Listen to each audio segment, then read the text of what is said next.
Puji Tuhan, salam sejahtera Bapak Ibu, Saudara-saudari keluarga GBDI LCD Magelang. Kemurahan Tuhan, perlindungan Tuhan menjadi bagian dalam kehidupan kita. Hari ini kita akan kembali merenungkan 2 Korintus pasal 13 ayat yang ke-13. Saya akan membacakan 2 Korintus 13 ayat 13. Kasih karunia Tuhan Yesus Kristus dan kasih Allah dan persekutuan Roh Kudus menyertai kamu sekalian.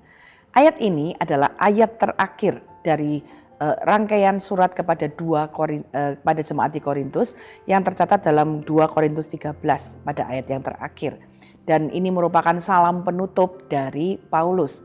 Oleh sebab itu tema kita hari ini adalah salam. Ya. Salam yang disampaikan dalam surat ya itu diucapkan dan salam itu berisi satu pesan, kasih karunia Tuhan Yesus Kristus, kasih Allah, persekutuan Roh Kudus menyertai kamu sekalian ya.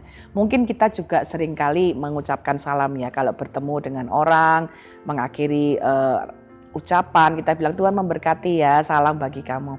Atau ketika kita selesai ibadah ya ada doa penutup di mana di sana disampaikan juga doa berkat.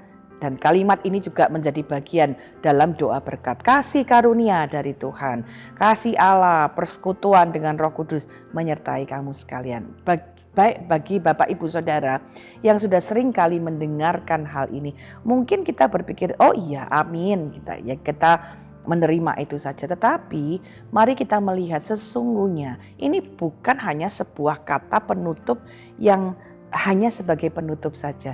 Sesungguhnya di dalam salam ini ya di dalam apa yang diucapkan ada berkat yang sangat luar biasa. Nah, karena itu mari kita juga memperhatikan apa yang kita bisa lihat. Ada 3 bagian yang penting dalam satu salam ini. Pertama, dimulai dengan kalimat kasih karunia Tuhan kita Yesus Kristus. Nah Bapak Ibu, apa berkat yang kita bisa lihat? Ternyata waktu ada salam di mana kita melepaskan berkat, kasih karunia Tuhan bersama dengan kamu. Sesungguhnya waktu kita menerima itu dengan iman. Amin. Itu sebabnya kalau seperti dalam doa akhir ya di dalam ibadah Bapak Ibu didorong untuk katakan amin. Amin itu artinya begini. Kita berkata apa yang terucap oleh firman Tuhan. Amin itu terjadi padaku. Nah mari kita lihat apa yang bisa terjadi. Waktu ada kasih karunia Tuhan kita Yesus Kristus menjadi bagian dirimu. Amin. Di dalam kasih karunia Tuhan kita menerima keselamatan. Kisah Para Rasul 15 ayat 11 berkata demikian. Sebaliknya kita percaya bahwa oleh kasih karunia Tuhan Yesus Kristus kita akan beroleh keselamatan sama seperti mereka juga. Jadi waktu kita menerima salam ini, mengaminkannya ya, kita sedang mengucapkan terima kasih karena kita yang percaya kepada Tuhan, kita yakin dengan iman kita sudah menerima keselamatan. Jadi karunia Tuhan Yesus Kristus itu memberikan kita keselamatan dan berkat-berkat secara rohani. Jadi waktu kita berkata amin untuk hal ini, amin untuk salam ini, amin untuk doa ini, kita sedang mengaminkan karya keselamatan itu. Kita bersyukur untuk keselamatan itu. Bahkan sedang mengaminkan berkat-berkat rohani yang Tuhan berikan dalam hidup kita. Keselamatan, pertumbuhan secara rohani, pengenalan kepada Tuhan itu akan terus diperbarui dalam hidup kita. Jadi Bapak Ibu Saudara, mari kita bersyukur untuk apa yang kita dapat belajar dari salam yang penuh berkat ini. Di dalam kasih karunia Tuhan, kita kemudian menerima hal yang kedua, yaitu kuasa. 2 Korintus 12 ayat 9 berkata demikian. Tetapi jawab Tuhan kepadaku, cukuplah kasih karuniaku bagimu, sebab justru dalam kelemahanlah kuasaku menjadi sempurna. Sebab itu terlebih suka aku bermegah atas kelemahanku, supaya kuasa Kristus turun menaungi aku. Ini adalah kalimat yang diucapkan oleh Paulus dalam kelemahannya. Ya dia berkata, Tuhan aku sudah gak sanggup Tuhan, ini terlalu berat. Tapi justru dalam masa-masa itu firman Allah berkata, cukup kasih karuniaku bagimu. Ada kasih karunia Tuhan yang dianugerahkan. Jadi kita bisa belajar. Dalam kasih karunia Tuhan kita Yesus Kristus ada kuasa yang mencukupkan kita, memampukan kita menghadapi situasi apapun dalam hidup. kita dimampukan melalui kasih karunia Tuhan untuk melakukan banyak hal bagi Tuhan ya yang tidak dapat kita lakukan dengan kekuatan alamiah kita. Mungkin kita berkata, sudah aku gak sanggup, aku nyerah. Tapi waktu kita bilang, Tuhan aku minta kasih karuniamu. Jadi Bapak Ibu, kalau ada orang yang memberi salam kasih karunia Tuhan, aminkan itu. Dalam doa-doa di gereja, kasih karunia Tuhan menyertaimu, amin. Itu biar menjadi bagian yang melimpah. Kenapa? Kita dalam menjalani hidup bisa tiba-tiba mengalami sesuatu. Mungkin tiba-tiba ada dalam hal-hal yang dimana kita merasa lemah. Dan kuasa kasih karunia Tuhan itu akan menjadi bagian hidup kita. Kita kembali kepada isi salam tadi. Yang kedua, setelah kasih karunia Tuhan Yesus Kristus dan kasih Allah. Ternyata ada bagian yang kedua adalah kasih Allah atau cintanya Allah. Bapak Ibu Saudara, ya isi hal-hal ini sangat luar biasa ya. Ketika ada salam kasih Allah kepadamu, kasih Allah memberkatimu. Aminkan itu. Kenapa? Di dalam kasih Allah ada perlindungan. Sakaria 2 ayat 8 berkata demikian. Sebab beginilah firman Tuhan semesta alam yang dalam kemuliaannya telah mengutus aku mengenai bangsa-bangsa yang telah menjarah kamu. Sebab siapa yang menjamah kamu berarti menjamah biji matanya. Ya, dalam kemuliaannya, ya Allah yang luar biasa, dalam kasihnya Allah ada perlindungan bagi anak-anaknya. Kenapa? Kita itu sangat berharga. Jadi Bapak Ibu, kalau kita sedang menerima satu salam, kasih Tuhan bersamamu, amin. Ya, ada perlindungan Tuhan yang menjadi bagian dalam hidup kita. Kita meyakini dengan iman kita, nama Tuhan disebutkan atas kita. Kasih Allah dinyatakan di dalam salam orang, di dalam doa orang.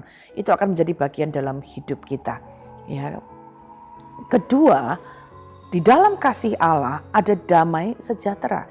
Yesaya 26 ayat 3 berkata demikian, yang hatinya teguh kau jagai dengan damai sejahtera, sebab kepadamulah ia percaya.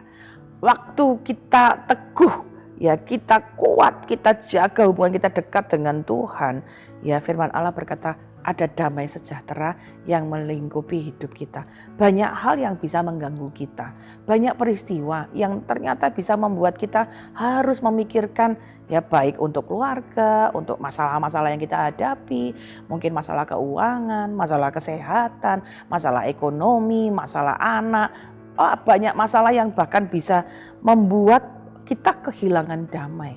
Tapi kemudian ketika kita berkata Tuhan, biarlah kasih Allah itu ya menjadi salam yang kita terima dan kita katakan amin.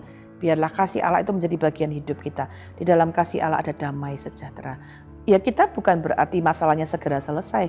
Mungkin kita masih harus menghadapi, tapi kita diberi ketenangan untuk berpikir dengan baik. Tuhan memberi kita hikmat sehingga kita tahu bahwa di dalam Tuhan kita mampu untuk berpikir dengan baik. Dimampukan Tuhan, bahkan Tuhan memberikan mujizatnya untuk kita melihat jalan keluar yang terbaik. Yang terakhir, salam ini berkata persekutuan Roh Kudus menyertai kamu. Jadi yang ketiga kita bisa lihat ada persekutuan dengan Roh Kudus. Ya Bapak Ibu Saudara, ini sangat indah sekali salam ini ya. Karunia Tuhan Yesus Kristus, kasihnya Allah, dan ketiga persekutuan Roh Kudus. Apa yang kita bisa dapatkan dalam persekutuan dengan Roh Kudus? Yaitu penghiburan. Yohanes 14 ayat 26 berkata, tetapi penghibur yaitu Roh Kudus yang akan diutus oleh Bapa dalam namaku, dialah yang akan mengajarkan segala sesuatu kepadamu dan akan mengingatkan kamu akan semua yang telah kukatakan kepadamu. Waktu kita punya persekutuan dengan Roh Kudus dengan erat, kita bisa menikmati penghiburan yang besar, bahkan saat-saat duka, saat-saat kesulitan. Bapak Ibu Saudara, sekali lagi banyak peristiwa bisa terjadi dalam hidup kita, ya yang bahkan membuat kita ada dalam kedukaan, ya karena mungkin kejadian alam, kehilangan, ya konflik yang kita hadapi. Tapi firman Allah berkata, waktu kita punya persekutuan dengan Roh Kudus, kita bahkan akan ada penghiburan, bahkan di dalam saat-saat duka atau kesulitan. Bahkan firman Allah berkata bukan hanya penghiburan untuk membuat kita lega, tapi ada nasihat-nasihat yang membawa kita kepada kebenaran. Karena ayat yang tadi kita baca berkata dia akan mengajar kita, dia akan mengingatkan kita tentang kebenaran-kebenaran firman Allah. Jadi Bapak Ibu, betapa sangat indah ya ketika ada setiap salam yang diucapkan nih, Roh Kudus menyertai kamu. Amin. Sama halnya ya ketika kita juga mengucapkan salam kepada orang-orang lain. Mari ucapkan bagian-bagian ini, sama kita belajar dari Paulus. Waktu kita mau mungkin berkata kepada orangnya, kasih karunia Tuhan bersama dengan kamu. Waktu kita mengucapkan atau menerima salam, ada kuasa yang luar biasa ya. Kemudian satu lagi yang kita bisa lihat ya, dalam persekutuan dengan Roh Kudus ya, ada satu hal di mana kita bisa kemudian bukan hanya mengalami penghiburan, tetapi kita dapat memperoleh kekuatan, keyakinan akan pertolongan dari Tuhan. Yesaya 59 ayat 19 berkata dalam terjemahan salinan MILT, pada waktu musuh datang seperti banjir, Roh Tuhan akan membuatnya terluput. Bapak Ibu Saudara, ada banyak hal-hal yang bisa timbul. Sekali lagi ya, musuh itu bisa datang seperti banjir, kekuatannya besar. Tetapi kalau kita punya persekutuan dengan Roh Kudus, kita diberi keyakinan, keberanian yang besar untuk bisa menghadapi pergumulan hidup. Jadi selain ada penghiburan, tapi juga ada keyakinan ya dalam hidup kita, keberanian untuk menghadapi pergumulan hidup. Kalau kita melihat daftar yang luar biasa ini, apa yang kita bisa lakukan, aplikasikan dalam hidup kita. Kalau Bapak Ibu terima salam ini, terima dengan iman. Kedua, saya mengingatkan, mendorong Bapak Ibu, waktu kita datang ke gereja, ada doa berkat, jangan tinggalkan rumah Tuhan sebelum Anda selesai ya menerima doa berkat. Waktu ada doa berkat yang kita panjatkan, Tuhan memberkati engkau dan melindungi engkau. Dan beberapa salam yang juga sama seperti yang kita baca tadi, kita terima dengan iman, aminkan, jangan abaikan doa berkat. Jangan abaikan, oh itu doa penutup, bukan. Itu semua ada berkat-berkat luar biasa di dalamnya. Kemudian aplikasi kedua, kalau kita punya kesempatan memberi salam kepada orang lain, berikan salam dengan penuh iman. Tuhan memberkati engkau ya.